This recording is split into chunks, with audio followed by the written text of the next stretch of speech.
Good morning प्यारे बच्चों। हमारा लेसन नंबर 4 चल रहा था प्रतिरक्षा एवं रक्त समूह। रक्त समूह ब्लड ग्रुप्स।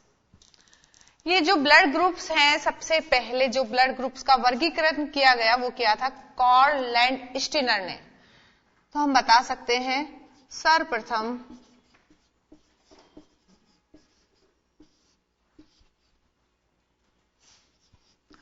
रक्त समूह का वर्गीकरण कार्ल लैंडस्टीनर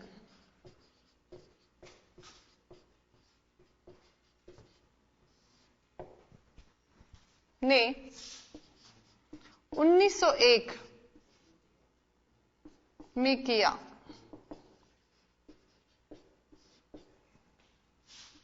वर्गीकरण का आधार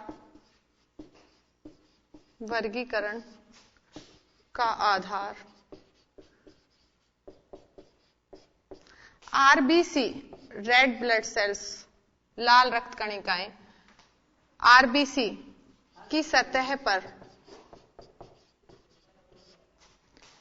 एंटीजन की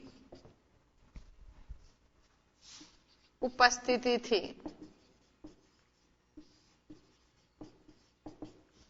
आरबीसी की सतह पर एंटीजन पाए जाते हैं, उनके आधार पर वर्गीकरण किया था कार्ल लैंडस्टीनर ने 1901 में।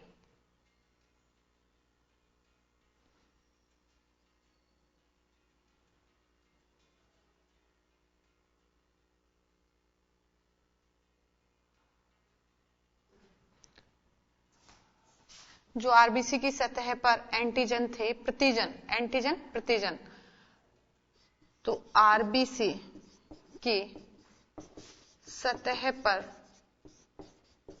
प्रतिजन या एंटीजन एक ही बात है बच्चों। प्रतिजन, प्रोटीन, ग्लाइकोप्रोटीन,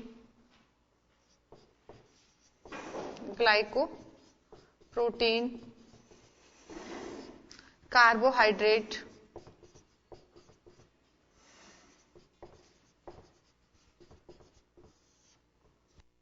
या ग्लाइकोलिपिड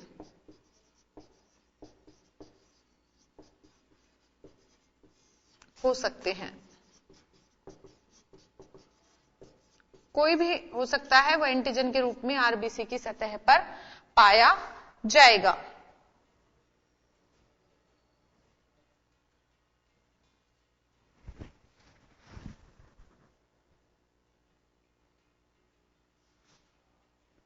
अब देखिए, जो हम प्रतिजन बता रहे हैं आरबीसी की सतह पर, ये दो प्रकार के प्रतिजन हैं।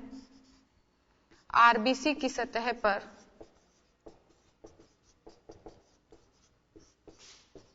दो प्रकार के प्रतिजन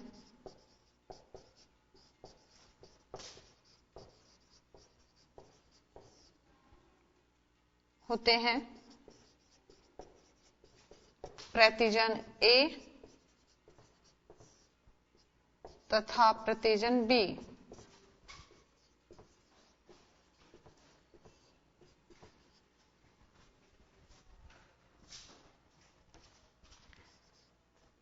प्रतिजन ए व प्रतिजन बी की उपस्थिति या अनुपस्थिति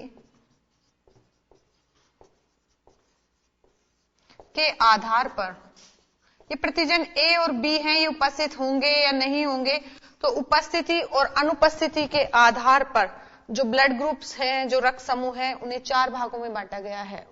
उपस्थिति या अनुपस्थिति के आधार पर रक्त समूहों को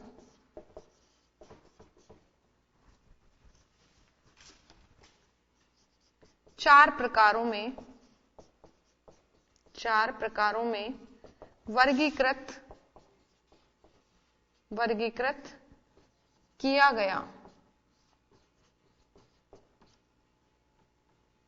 किया गया।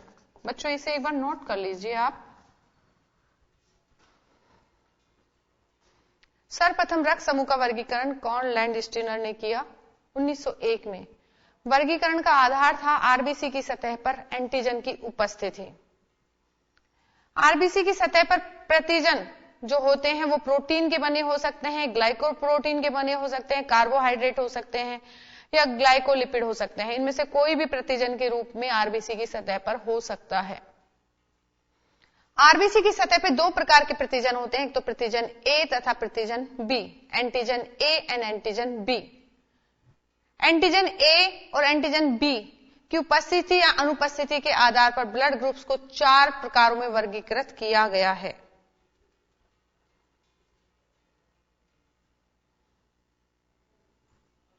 नोट कर लीजिए बच्चों इन्हें।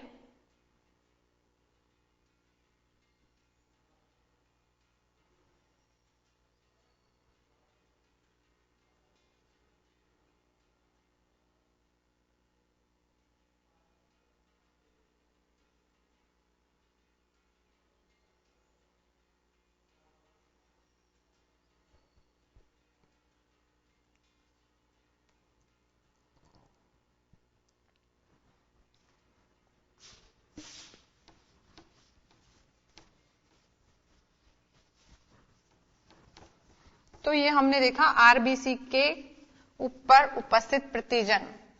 प्रतिजन मेनली 2 प्रकार के हैं, ए और बी, और इनके आधार पे ब्लड ग्रुप 4 प्रकार के हैं। कितने प्रकार के? 4 प्रकार के। एक ब्लड ग्रुप ए जिसमें प्रतिजन ए होगा, एक ब्लड ग्रुप बी जिसमें प्रतिजन बी होगा, एक ब्लड ग्रुप ए बी जिसमें ए और बी दोनों प्रतिजन होंगे, और एक है ओ जिनमें दोनों ही प्रतिजन नहीं होंगे। तो रक्त समूह, तो हम बता सकते हैं ब्लड ग्रुप्स कौन कौन से हैं? ए बी, ए बी और ओ। जो ए ब्लड ग्रुप है उसमें प्रतिजन ए होगा, प्रतिजन ए उपस्थित। बी ब्लड ग्रुप में प्रतिजन बी होगा बच्चों, प्रतिजन बी उपस्थित। ए बी में प्रतिजन ए बी दोनों ही उपस्थित होंगे, और ओ में प्रतिजन कोई से भी प्रतिजन नहीं होंगे, प्रतिजन अनुपस्थित। कोई से भी नहीं होते बच्चों, प्रतिजन अनुपस्थित। तो रक्त समूह 4 प्रकार का हो गया है। किसके आधार पर? प्रतिजन ए और बी की उपस्थिति के आधार पर। ए बी और ओ। ये जो वर्गीकरण किया है ए बी और ओ, इस प्रकार के वर्गीकरण को, इस प्रकार के वर्गीकरण को ए बी ओ समूहीकरण कहते हैं। ए बी ओ समूहीकरण कहते हैं।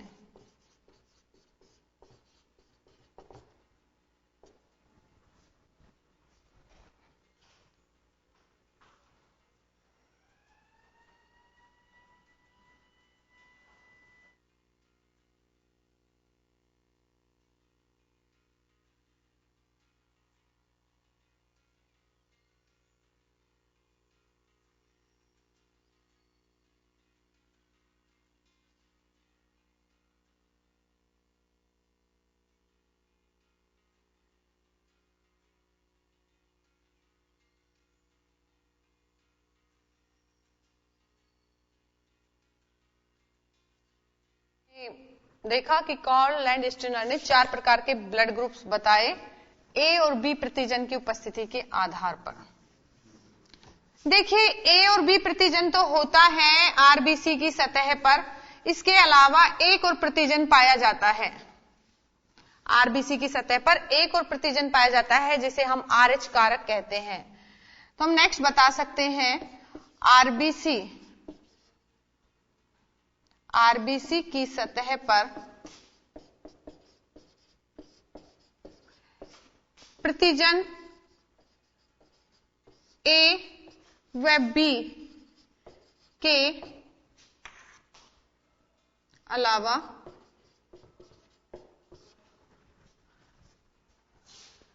एक अन्य प्रतिजन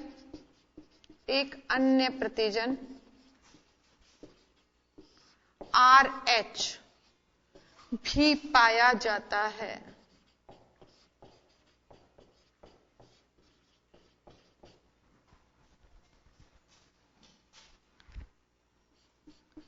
RH प्रतिजन RH की उपस्थिति, प्रतिजन RH की उपस्थिति होने पर रक्त समूह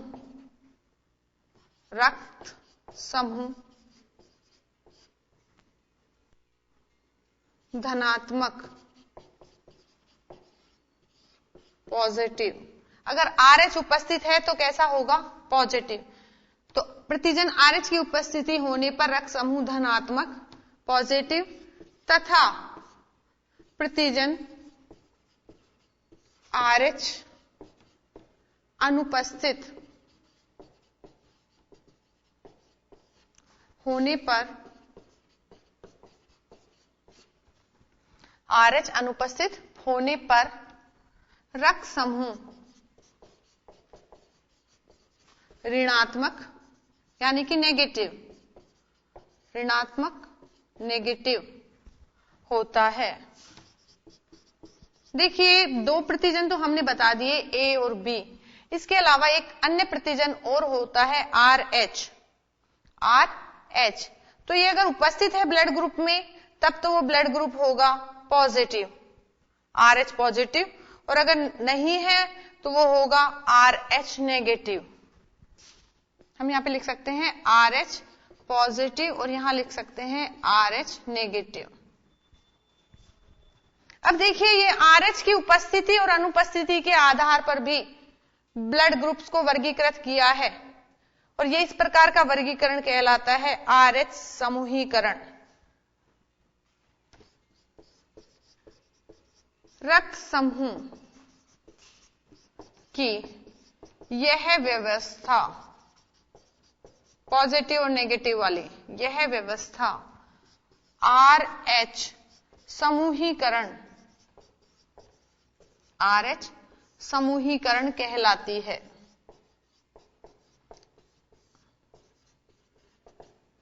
कहलाता है या कहलाती है, कहलाता भी लिख सकते हैं, व्यवस्था लिख रहे हैं इसलिए हमने लिख दी कहलाती है। तो ये हमने RH प्रतिजन की उपस्थिति और अनुपस्थिति के आधार पर बताया कि अगर उपस्थित है तो पॉजिटिव और नहीं है तो नेगेटिव।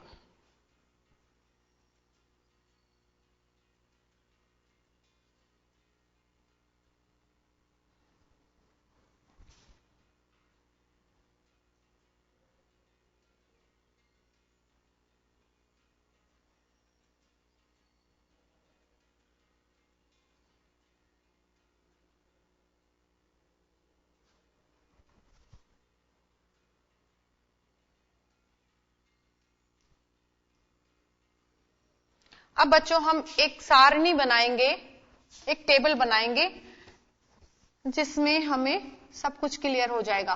तो रक्त समूह के वर्गीकरण के हम एक टेबल बनाएंगे बच्चों।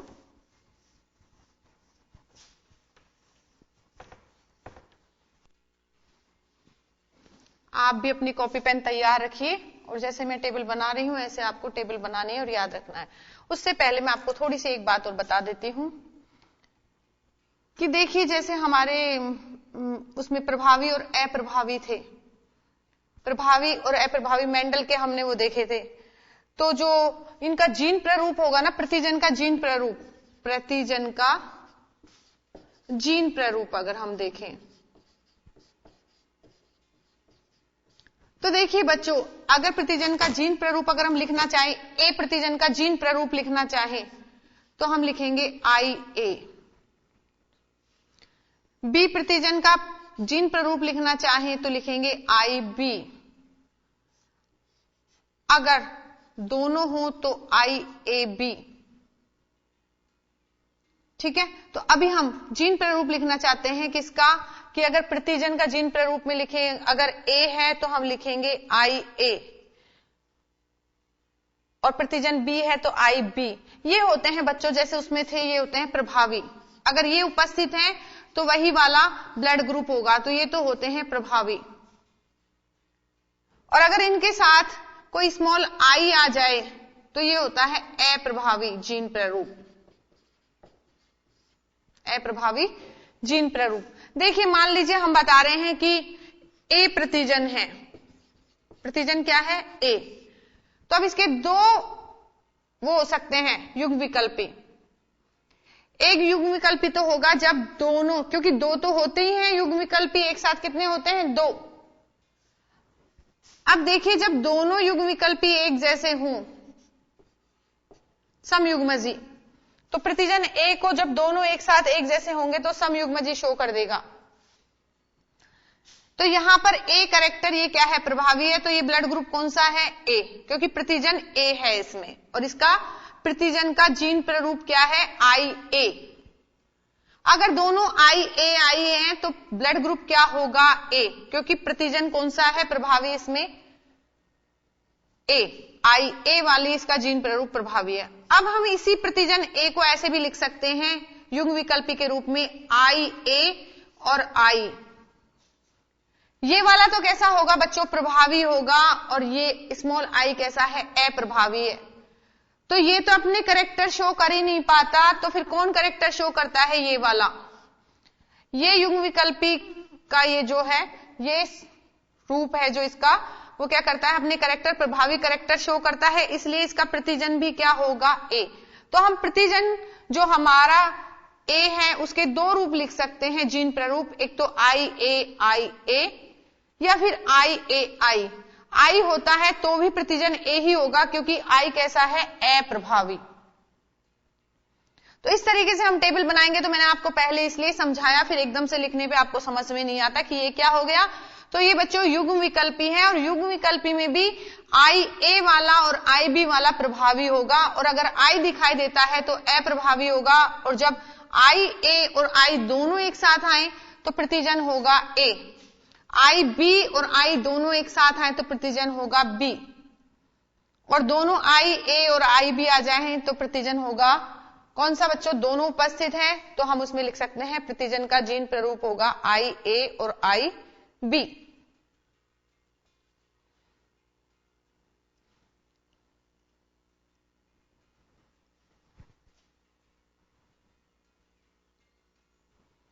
तो अब हम एक टेबल बनाएंगे, ये आपको समझ में आ गया होगा कि अगर इस तरीके से जीन प्रारूप है तो प्रभावी और अप्रभावी हमने आपको बताया।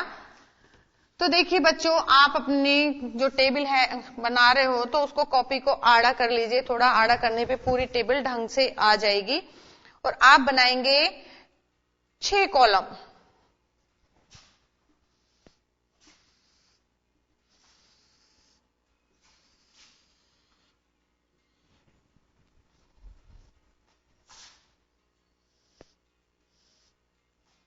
आपको ये टेबल अगर याद हो जाती है तो आपके लिए इजी रहेगा ब्लड ग्रुप को समझना।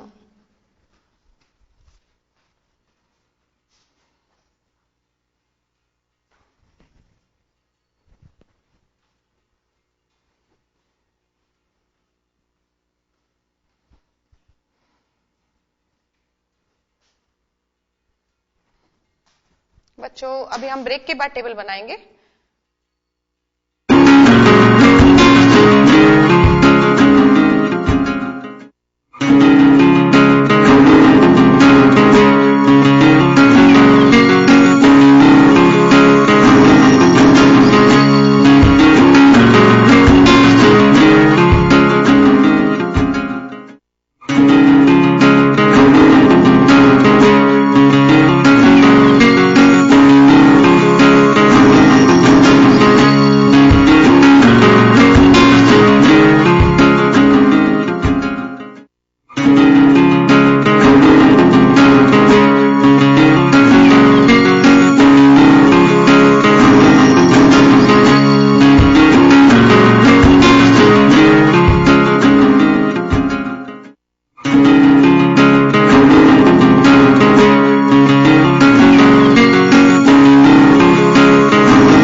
ब्रेक के बाद स्वागत है बच्चों।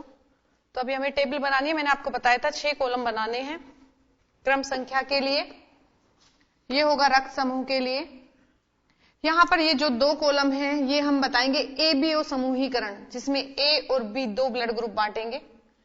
और यहां पर ये RH समूहीकरण यानी कि RH कारक की उपस्थिति अनुपस्थिति के आधार पे होगा। और यहां पर होगी रक्त में उपस्थित प्रतिरक्षी कि ब्लड में कौन सी प्रतिरक्षी होगी।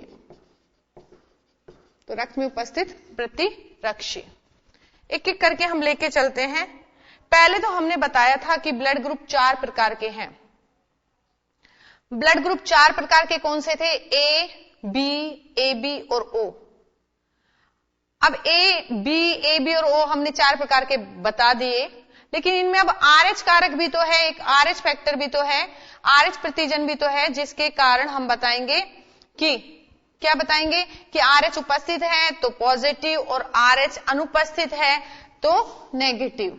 तो RH जो प्रतिजन है इसकी उपस्थिति और अनुपस्थिति के आधार पर देखते हैं। तो ये चारों का भी उपस्थित है तो पॉजिटिव और नहीं है तो नेगेटिव। तो 4 ग्रुप थे, 4 में प्रेजेंट है तो चारों पॉजिटिव और 4 में अनुपस्थित है तो चारों नेगेटिव। इस आधार पे हमारे ब्लड ग्रुप हो जाते हैं 8। कितने हो जाते हैं? 8।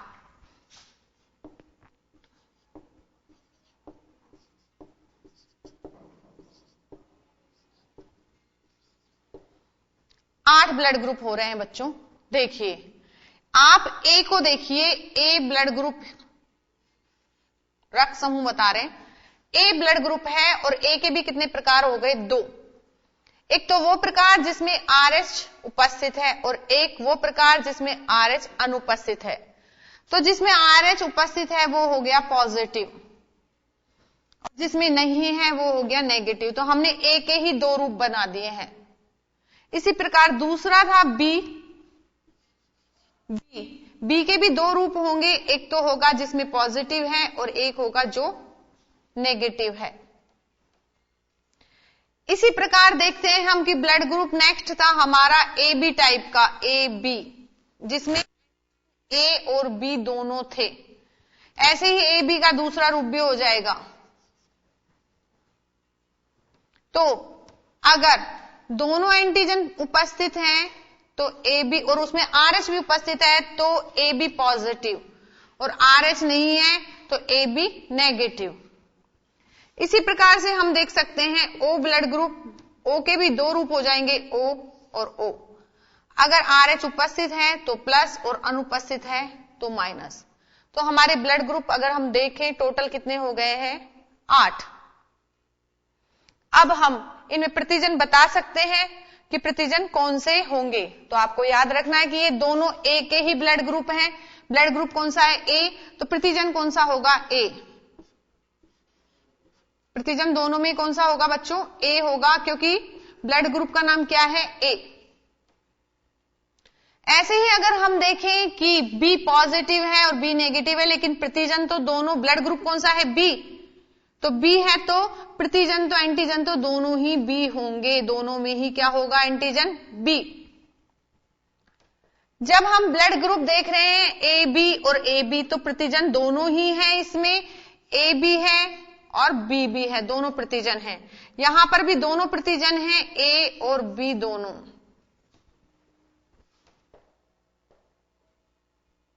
आपको दिखाई दे रहा होगा बच्चों। अगर हम नेक्स्ट O देखें तो O में प्रतिजन होते ही नहीं है। तो हम लिख सकते हैं A व B दोनों नहीं, दोनों ही प्रतिजन नहीं है। दोनों में से कोई से भी नहीं है, ना A है ना B है।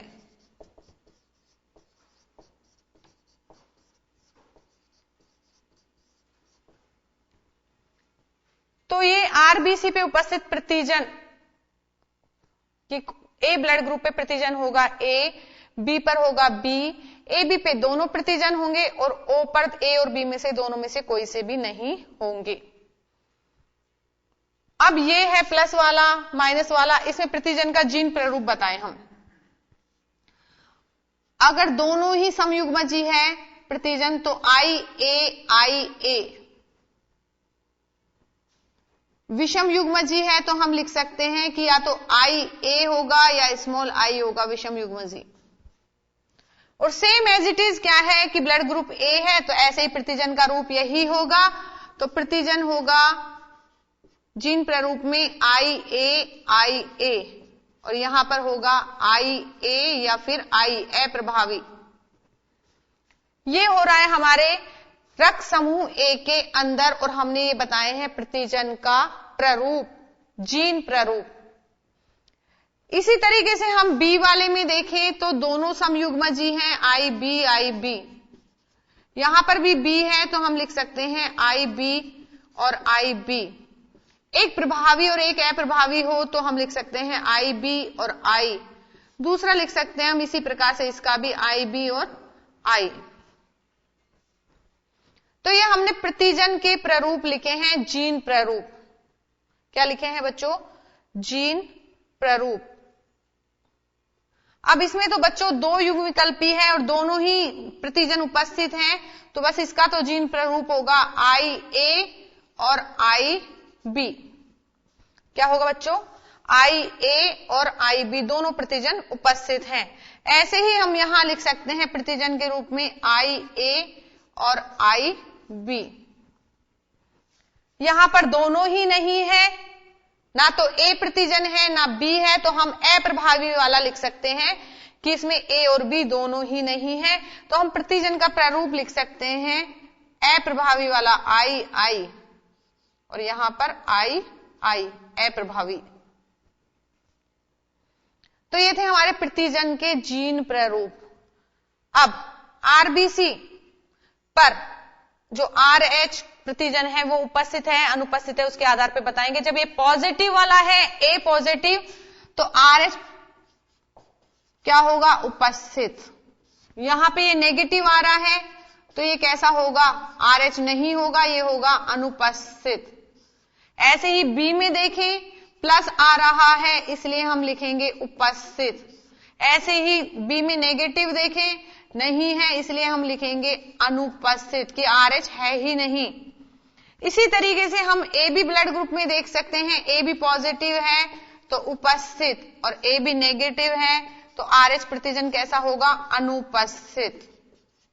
इसी तरीके से हम O में देख सकते हैं, O में अगर उपस्थित है तो हम लिखेंगे पॉजिटिव है तो उपस्थित और नेगेटिव है तो कैसा आएगा बच्चों? अनुपस्थित।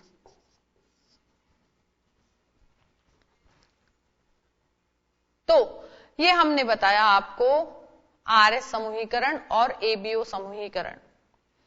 देखिए बच्चों, ब्लड ग्रुप A है तो उसमें जो एंटीबॉडी होगी, प्रतिरक्षी होगी, वो उसके विपरीत वाली होगी एंटी-B।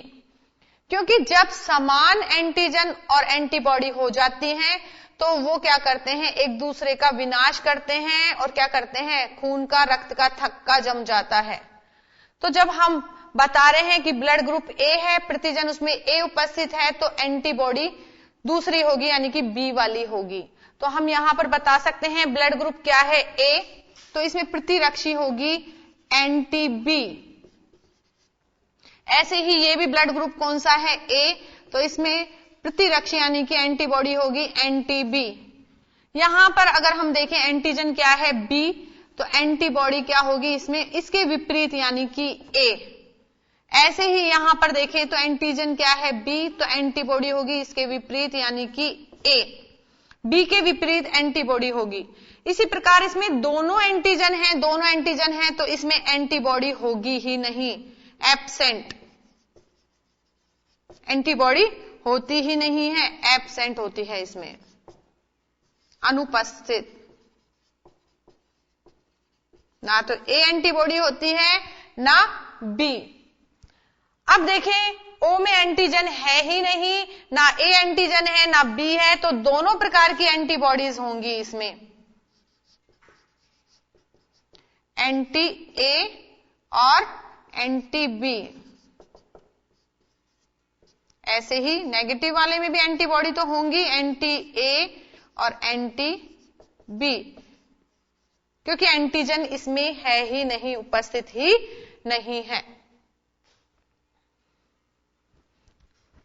तो दोनों एंटी ए और दोनों एंटी बी दोनों ही उपस्थित होंगी। ये उपस्थित होंगी और ये इसमें उपस्थित होंगी, और ए बी में एंटीबॉडी होती ही नहीं है। तो ये सारणी बनाई मैंने आपके लिए बच्चों, विभिन्न रक्त समूह, विभिन्न रक्त समूह, और इस सारणी से आपको समझ में आ गया होगा कि कौन सा एंटीजन होगा, कौन सी एंटीबॉडी होगी और उसका जीन प्रारूप कैसा होगा।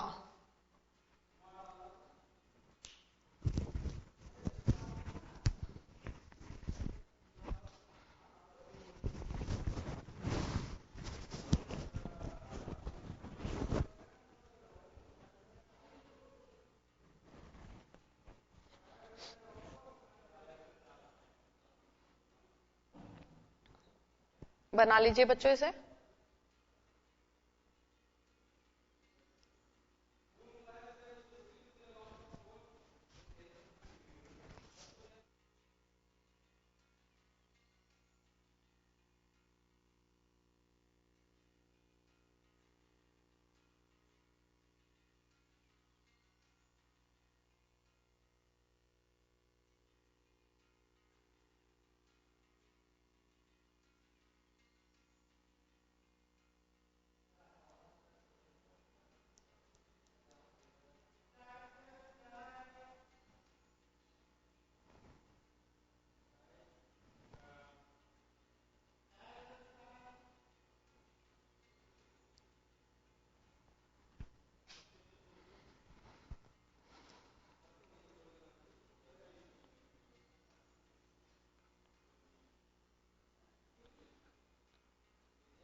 तो ये बच्चों हमने एक टेबल बनाई है आपको इजीली याद करने के लिए, कि आपको याद हो जाए ब्लड ग्रुप्स कौन कौन से हैं, कौन से एंटीजन होंगे, कौन से नहीं होंगे, एंटीबॉडीज कौन सी होंगी, कौन सी नहीं होंगी।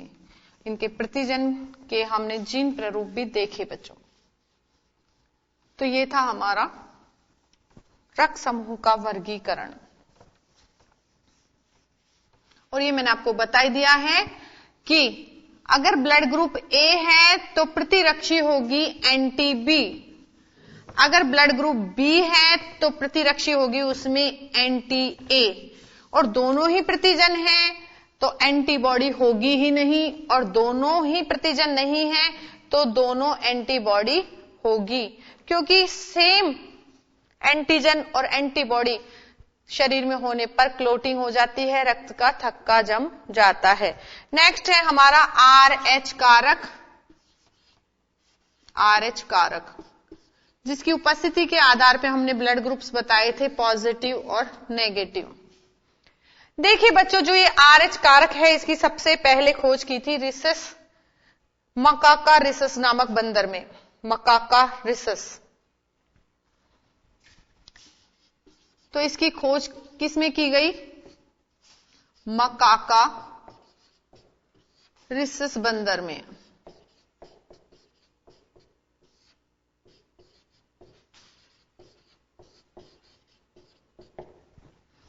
ये जो RH कारक है बच्चों, RH कारक,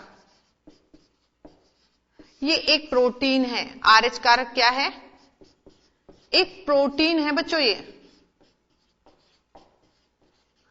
और प्रोटीन किससे बना होता है? अमीनो अम्लों से।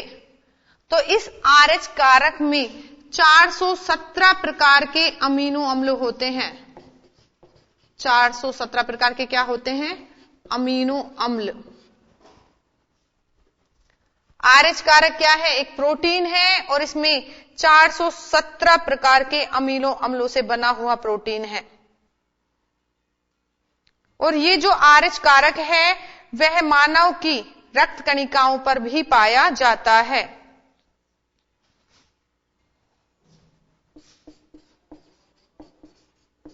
मानव की रक्त कणिकाओं पर भी उपस्थित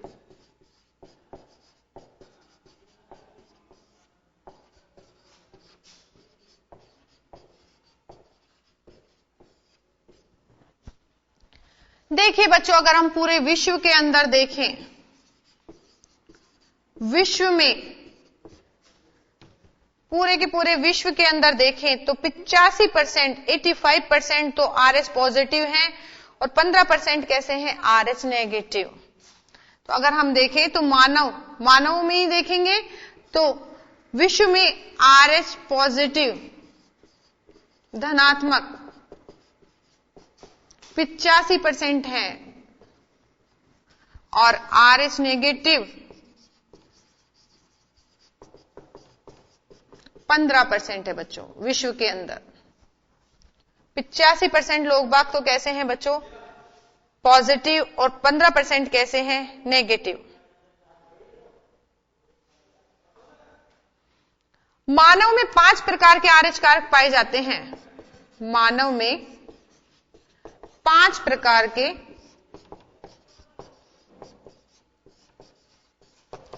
RH कारक पाए जाते हैं।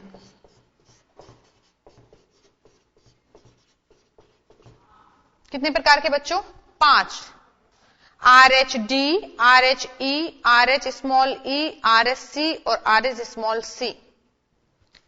5 प्रकारों में हम देख सकते हैं बच्चों। एक तो है RH-D,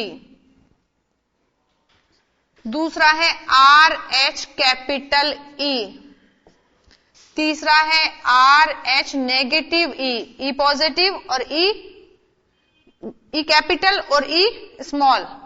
इसी प्रकार है RH कैपिटल C, इसी प्रकार है RH स्मॉल c। ये 5 प्रकार के RH कारक पाए जाते हैं किसमें, मानव के अंदर। और जो जितने भी RH हैं उनमें सबसे महत्वपूर्ण है RH-D। RH-D सबसे महत्वपूर्ण है।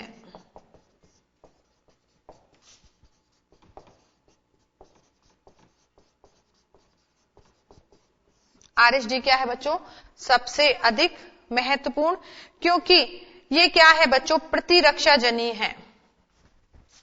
क्योंकि यह प्रतिरक्षाजनी है, प्रतिरक्षा के लिए होता है बच्चों। तो ये हमने RH फैक्टर के बारे में आपको बताया। इसकी खोज की रिसर्च बंदर में। सबसे पहले RH कारक एक प्रोटीन है, 417 प्रकार के अमीनो अम्ल है।